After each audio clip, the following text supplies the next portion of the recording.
Rise of Skywalker is way funnier than Rebel Moon. Yes, I would absolutely watch The Rise of Skywalker again over Rebel Moon. And there are some things that are good in the sequel trilogy.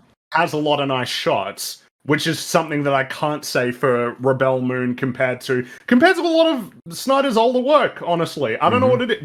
Well, Army of the Dead and Rebel Moon are like his worst looking films, I would say. Easily. I don't know what like they and of course the interesting little factoid is that he's the cinematographer on Army of the Dead and Rebel Moon, whereas he had cinematographers for his other films. Is that something you can get a degree in?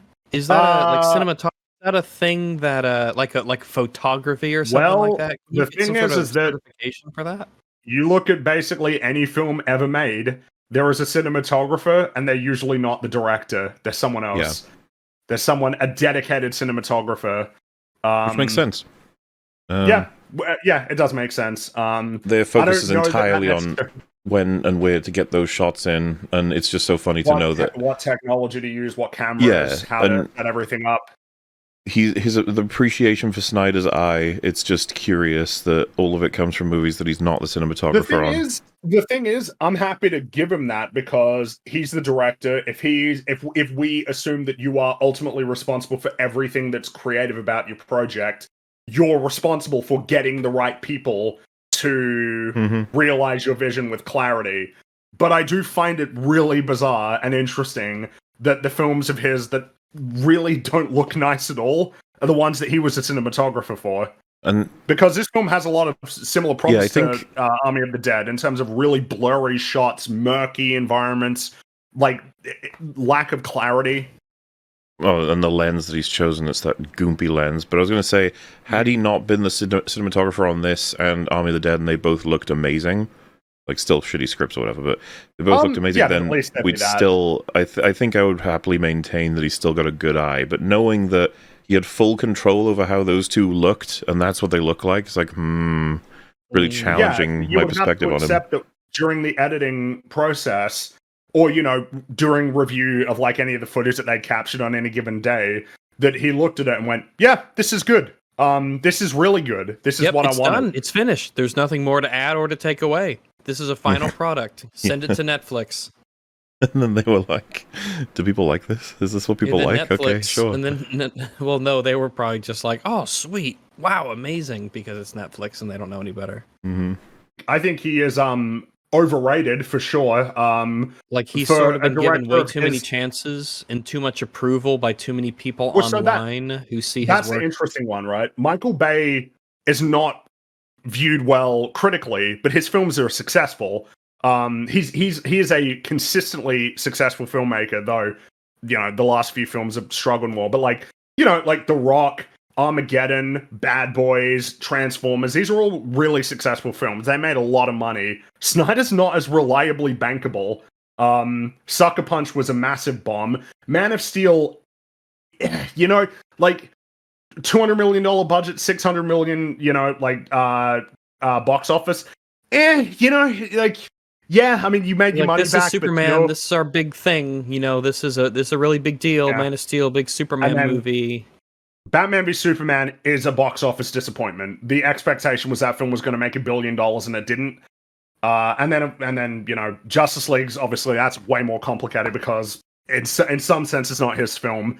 But Army of the Dead, it was successful, I think, on Netflix by its metrics, but in terms of its cultural impact, non-existent, more or less. Was it successful on Netflix? They considered it successful, I think, in terms of the amount of people who watched it when it came out. But again, cultural footprint, it's like a new thing comes out, everyone sees it, or there's like, I've got Netflix. Well, of course, there was lots of it, meta to that beyond just whether or not someone wants to see a film. Like it, the way they tried to sell it is, I don't know, it's kind of interesting. But I guess that's what I'm saying is, he's not that profitable as a director. It's funny, I was on FNT and somebody said he makes Michael Bay look good, and I was like, well, that's not even, Michael Bay is like Michael Bay filmmaker has talents that exist in his filmmaking. He can get you an arc. A pretty simple one. He can get you characters that bounce off each other because they don't have different values. I mean, Roland at least in his earlier films were very technically impressive as well in terms of the amount of the amount of coordination that would have gone into a lot of the shots that he did. Special effects, Transformers was really groundbreaking. And of course he made The Rock, which is just a downright good film. It's a good movie with things to say. Mm-hmm. Yeah, I'm a big fan of The Rock. It says them in a mature and emotional way. And then there's more artistry in the shower shootout of The Rock than the entirety of Rebel Moon or anything Zack Snyder's made. So sometimes it is shocking to think that Michael Bay was behind that shower scene. It's very it's wild, isn't it? For anyone who hasn't seen it before, it's give off the wrong perspective by saying the shower scene. It's a room that is the showers, but it has nothing to fucking do with showering. Let's just put it that way. It's a very effective scene. It's a really amazing scene. Iconic scene in The Rock. Hyper influential, like Modern Warfare 2, the Gulag was certain portions were heavily inspired by that. It's an actually interesting scene in a film that's kind of interesting for what Michael Bay would typically be viewed as making. I mean, Michael Bay's made a lot of bad films, all right? Yeah, he really has. But again, it's like, I don't think I draw as much of a comparison between like him and Zack Snyder. They feel like they're different. They represent different things. No, yeah, I'm with you. I don't really see the connection at all. Yeah. Michael Bay has good things that you wouldn't want to take away from him. I always thought his reputation Zack Snyder doesn't have anything worth taking away. I always thought his reputation was he'll entertain you, but it's not going to be much substance. Like that's Michael Bay's thing. I think the big thing in his favor is he knows what he's making, and he's not ashamed of that. He knows what kind of films he's making, whereas Snyder's more pretentious. I have never been convinced that Snyder understands storytelling. I just don't. I don't think he does. I agree. I don't think so. Again, to come back to that comment on him saying he's rote, it's like he understands, I don't know, start, middle, end. Not even really, just the events happen, and then they progress, and then you have some kind of action scene, like an end and credits. Like, I feel like he understands very mechanically film in some way, shape, or form. Not really the why, in a sense. Like, why... It's pretty much anything to do with, like, if I said the heart and soul behind it, it's like, there's just none of that. He makes sort of like the daydream version of a movie, where if you're just idly sitting around imagining scenes in your head, that's just the film he makes. The scenes aren't connected, and there's no real meaningful continuity between any of these disparate thoughts. It's just the daydream movie that he sort of makes, and it's empty and shallow, and it doesn't have any refinement or care put into it. It's just a discardable random thing that pops into your head, but he just goes with it, and that's the film that he makes. But I do agree. I don't think it's kind of like what we were talking about with like how does Disney course correct with Marvel and Star Wars and stuff, and I'd mentioned that I don't think that they know what good is to aim for, and so I feel like with Zack Snyder it's like he can't hit the bullseye on anything. Because he has he has a machine gun and he's firing off all of his shots, all of his movies, bow, bow, bow, bow, bow, and it's very loud and bombastic, and he thinks it's so incredible and impactful, and it's in slow motion, but he doesn't know where the bullseye is. He has no clue. He doesn't even know what he's aiming for. So how could he possibly make a good movie? If he did it, it would be by complete coincidence. It'd be an accident. Yep. He's had too many chances, and he has too much control. It's been an insane amount of chances. Yeah, I will say that is informing it. Like the idea that getting like 3+ chances, essentially, you could say like 3.5 chances with like DC stuff. That was already pretty absurd. And the notion that it's like, no, but there needs to be more. We need more than like 3 big like DC films with all of like the big DC characters that you could want in your story. To get like 3.5 chances really is pretty like ridiculous. And it feels unfair. And there's no progression. Those films like don't really warrant. They weren't successful. They weren't really that successful commercially or critically. So, meanwhile, a lot of other people get one chance. If they fuck up once, then they don't get any more chances. They don't get to make more sequels. They don't get to have their story. Okay, given hundreds of millions of dollars. Gilroy, he had 3 seasons taken from him, basically. He succeeded, and he got, and they gave him one more season to finish his story. Well, That's now what people he are wondering got. whether or He's not we'll even succeeding. get that. I hope so. Mhm. And I guess it's interesting, right? Because you look at people like JJ, it's like, well, you know, JJ made money for a time, but now that he's not, like, he hasn't made anything for the last 4 years, that feels like his chicken's kind of coming home to roost. Yeah. Of like, you've delivered consistently bad films in a lot of big franchises for like the last decade, and now they're not making as much money anymore, so now you're out. But for whatever reason, Snyder keeps getting more chances. Well, at least with even this though- one, I'm seeing the sentiment alter completely. Like everyone's yeah, making fun of him. The interesting thing for Rebel Moon is that this is him, right? This is him with absolute creative control, new IP. We are far past any of the era of like DC stuff going on. This is him in his purest form on screen. Again, really. Yeah, Army of the Dead. And now, if it's bad, who are you going to blame? Well, that's the thing. We're not no particularly surprised because of Army of the Dead, but a lot of people are. And it's like, yeah, you didn't watch Army of the Dead, huh? And they're like, no. You didn't watch it, or you forgot about it, because Army of the Dead was truly miserable. Yeah, it was horseshit. It was one of the worst movies I've ever seen. It's an It was weird. He anti-movie. just kind of got away with that one. That one just kind of slipped through as like, that doesn't affect anything in terms of perception of his talents as a filmmaker. Whereas now, yeah, this one's been too prominently marketed as, yeah, Zack Snyder doing his own new original thing. You know, this is all him, right? In the same way that Ahsoka was all Dave Filoni. So they head home, and that's where Robot is like, hey. And that's that. That'll be set up for part he put 2. deer antlers on, and he's in the field of wheat. Yeah. Because that's what happened. He's He's in the just field out- of wheat, and he's got deer again, that'll antlers be on. in the extended cut where we find out that he went on a pilgrimage or something, and he went and hunted an elk, a space elk, and got horns. Yeah, don't know what to make any of that. I guess, yeah, we'll find out. Because we're obviously going to watch the extended cut, because we love this film so much. Obviously. Yeah. Oh yeah, the way that no, Rebel Moon was meant to be consumed. I really will not. I don't want to. When is I've it already coming said out? I'm not doing it. It's coming out shortly before I think the next one's the Oh next my god. one comes out. So in a few months.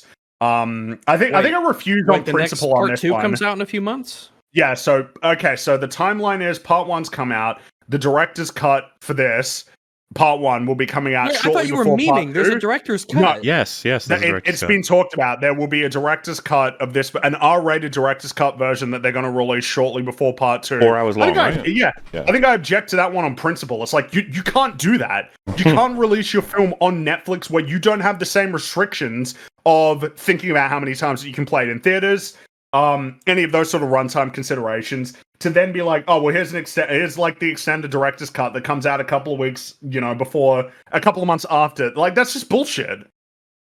That's stupid. But yes, that's real rags. Oh, I legitimately. No, I know. And it's the true version. This is not the true version. Yeah, This is because not I the true figured, like, version. he's got total Let me see control if I and it's can find- Netflix because he doesn't Let have me to see do if I can that. find what Snyder said, because he said some really embarrassing things about about it. Let me see if I can find it. He often says embarrassing things.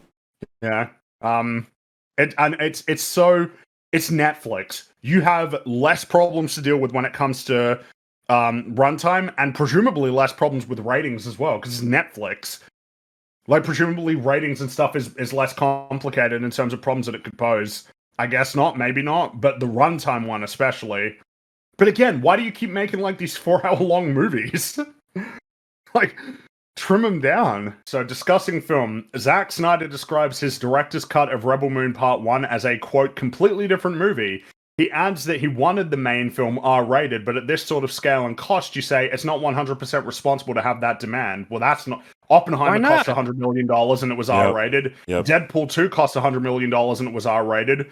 Joker was what, $60 million and that was R-rated? There are R-rated films that are expensive. He doesn't have any balls. But also the whole completely different movie. It's like, I don't buy that. Completely different. You say. I buy the other story, which is that they're trying to recreate the memes. I think so. I think that's obvious, but I don't think it's going to work. Everybody's tired of it. Everyone's fucking tired of hearing about. I've been seeing a lot of people being like, "Oh no, the studio ruined it again, didn't they? Oh no, the bigger, longer cut's the better cut. Oh no, it's like, ooh, yep. The biggest thing, the most satisfying done. thing, Fringy, is that people have kind of died down defending the Snyder Cut, which is like, oh, thank God, we're finally there. No, I think we're at a point, especially now that it's all done and over and we're starting again. It's like, okay, can we We can let's finally try acknowledge again, you know? how shit the Snyder Cut is. Let's try again, you know? Let's just try again. We'll do a new continuity. And also, it's been real nice as well that there's much more like, can we get like a happy Superman? Can we get like a happy, optimistic Superman? No, that's lame and gay. We have to have an edgy, broody. No, but it feels like more Superman. people are starting to get partial to that. More people want like, let's just have a happy Superman. Well, more people seem to be coming around to the idea that, wow, Snyder fucked everything up for like a whole decade. Damn. It seems like people like to fight about that. The argument being, oh yeah, but they were making money when Snyder did. It's like they were making money when the perception wasn't like at its worst yet. They were making money before it really set in. Of like, damn man, I feel like it follows. It's the same as how the Rise of Skywalker doing badly and Solo failing are the consequence of TLJ. It just makes sense to me, you know. And plus, Aquaman was afterward, and that made $1 billion. So you know, and Shazam was a modest success. Aquaman made more fucking money than any Snyder project, right? In terms of profit.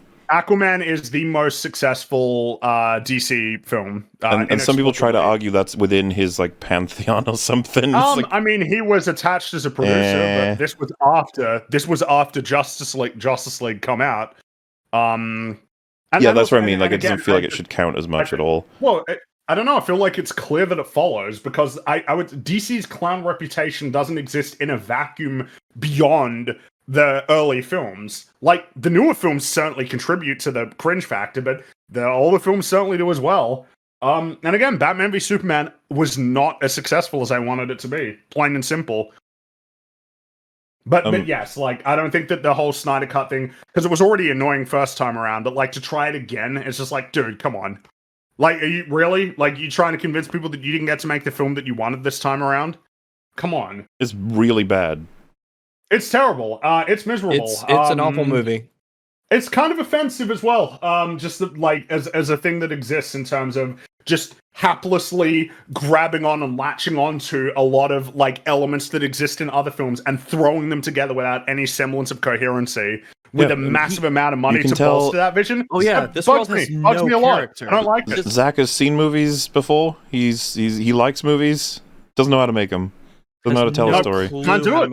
He can't write a story. He can't make a movie, and yet somehow, inexplicably, he's gotten to be in charge of all of these projects. Again, this is a dream project. Like, obviously, the film's awful, but this is a dream project. You get as much money as you could reasonably ask for to create a brand new science fiction universe with the promise of 2 films, like not just 1 but 2, and you get to make an extended cut.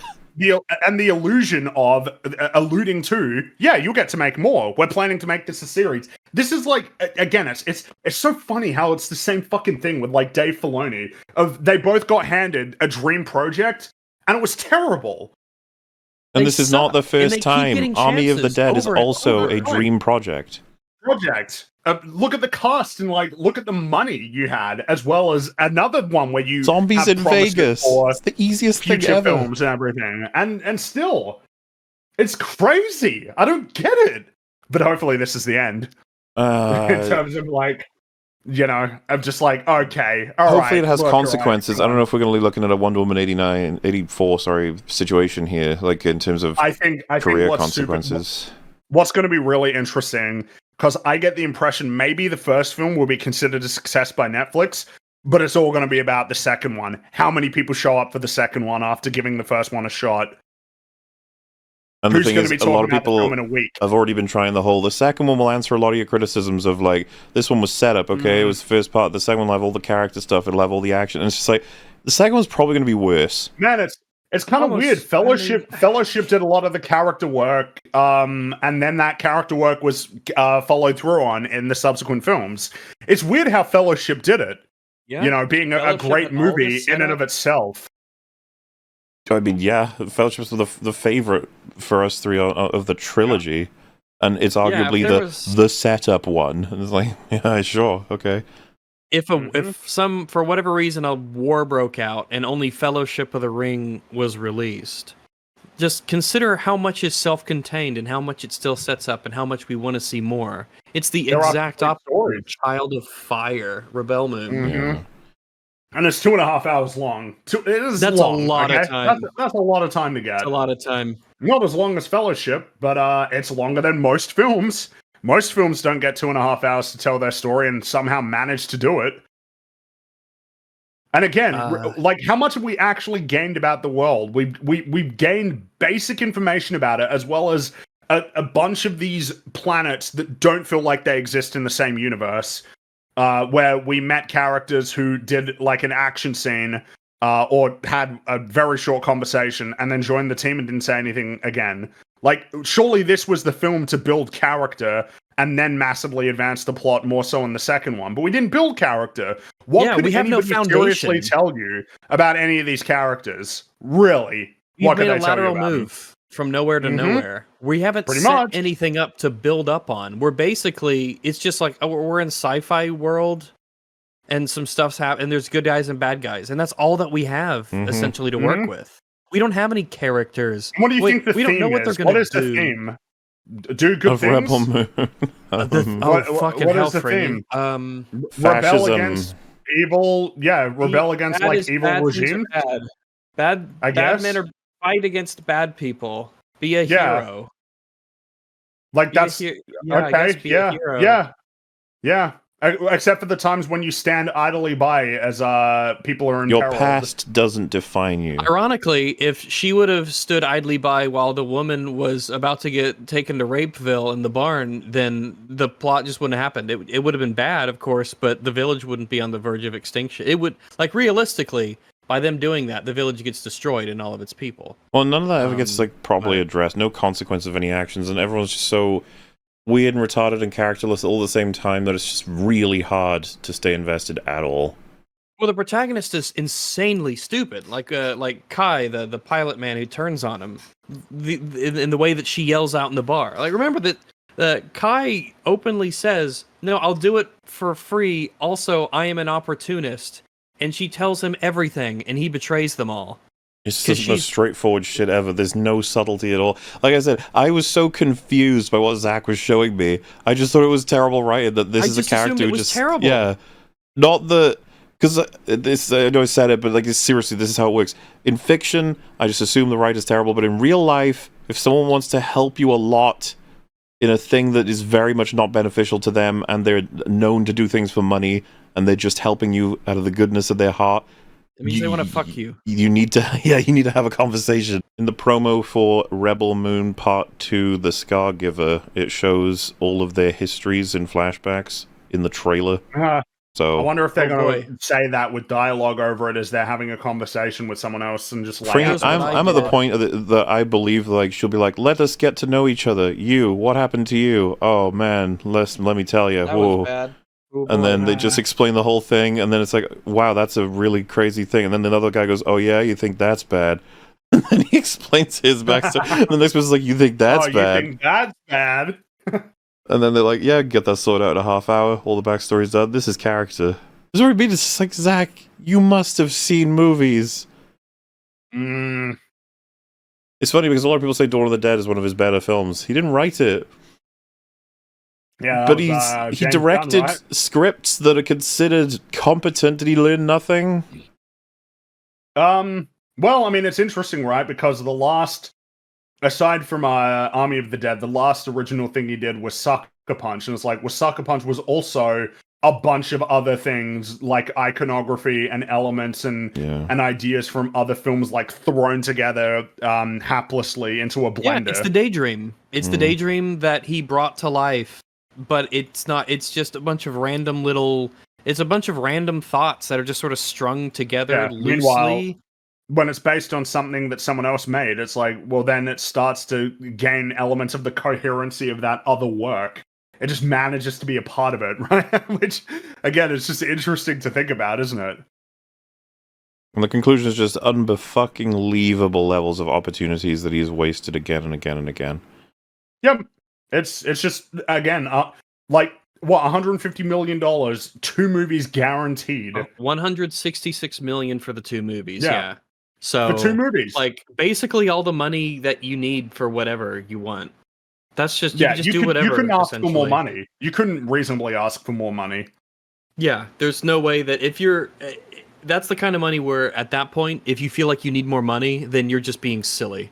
Like what could what story could you possibly want to tell that requires more money? A grand space epic opera. Well, the Marvels, because it costs more than that. At that point, I'm like, why aren't you just making an animated movie that has everything? I'm surprised he didn't make his own know. superheroes, considering his fan base would have been much more inclined to support his work Hey, if Korra it was just is Well, a 'cause superhero. that's the really weird thing about like the sort of the, I guess the Snyder fan base as it exists now is it's like it's really fans of Zack Snyder working on DC characters specifically. That it doesn't seem to They're not gonna care translate about this. nearly as much to other things. It's like they're particularly interested in what Zack Snyder wants to do with Superman and Batman, and Darkseid and stuff. But like if it's his original things, then nobody's as interested. It's kind of fascinating compared to the way that it typically works, where it's like, oh, I'll watch anything that director makes. You know, whatever they're doing is interesting to me. You know, like you'd watch any film Tarantino makes, regardless of like where it's set. You know, what the general objectives are. Or, you know, Flanagan. It's so funny to compare. It's like Flanagan comes out with literally anything, and we're like, yep. Zack Snyder comes out, we're like, oh god, here we go. Here we go again. Yeah. And yeah, Rebel Moon, it's just a Zack Snyder film. It really is through and through. I think it's like, I feel it's a good example of what happens when you basically give him free reign to do whatever he wants. It's like, oh, Rebel Moon is what you get. Terrible. And I genuinely think people are starting to notice like that is the case. This is not someone you can rely on for great storytelling. It's it's over. It's over. That should have been Snyder apparent Bros. with his many films that he's already made, but if it happens now, then you know it's okay. Because I don't know, I'm getting tired of seeing these like they're so crap. Well, that's Zack Snyder's Rebel Moon. Can't wait for part 2, A Child of Fire, where it's going to contextualize everything and make everything better and not be hyper dumb and cringe with action scenes that everyone hates, no characters, and a world that makes no fucking sense at all, that just feels like it's copied and pasted a bunch of random shit from everybody else. No, it won't be that at all. Yep. It's going to be great. It's going to be really good. This will be the good one, guys. Already got a pretty bad reputation. I think that time is only going to murder this thing, because not only do people, they more and more realize it's bad, nobody's going to talk about it. That's the big thing that's going to hurt it, is that nobody's going to have anything to say about it. So it won't be an instance of, with time going on, people will be like, you know, it's actually like kind of underrated. It's kind of the same thing that's probably will happen with the Marvels, which is that it's never going to recover. There will never be a point when people go, you know, people were too harsh to it when it came out. I was like, no, it was just terrible. And like Zach was lucky with Army of the Dead not ruining his reputation, but this that was seems because to it was be coming out around the same. It was coming around at the same time as the Snyder Cut, so I feel like that massively overshadowed it. Whereas in this case, this is just him standing on his own, creating like a new original science fiction world. And it was hyped up, and people were like, "Oh yeah, I'm looking forward to all the trailers. It looks neat." It's like. Yeah, but it's too late now. You can see it all. This is it. One of the worst movies of the year. It was legitimately miserable to watch. It sucked. And it was just a terrible version of movies that we'd seen before. Hello, you just listened to a segment of the podcast Every Frame a Pause, or EFAP. Hosted by YouTubers Mauler, Rags, and Fringy, and joined by a cycling variety of guests across the internet, they critically analyze media with exhaustive detail while pausing at every single frame. Subscribe to the EFAP channel and catch new episodes on Saturdays, as well as catch their smaller videos reacting to the latest and not-so-greatest movies and TV shows throughout the week. You can also subscribe here to EFAP Highlights for the latest shorts, clips, and supercuts, also uploaded throughout the week. Links to all the relevant channels can be found in the description section below, as well as links to their communities on Reddit and Discord. Thanks for watching.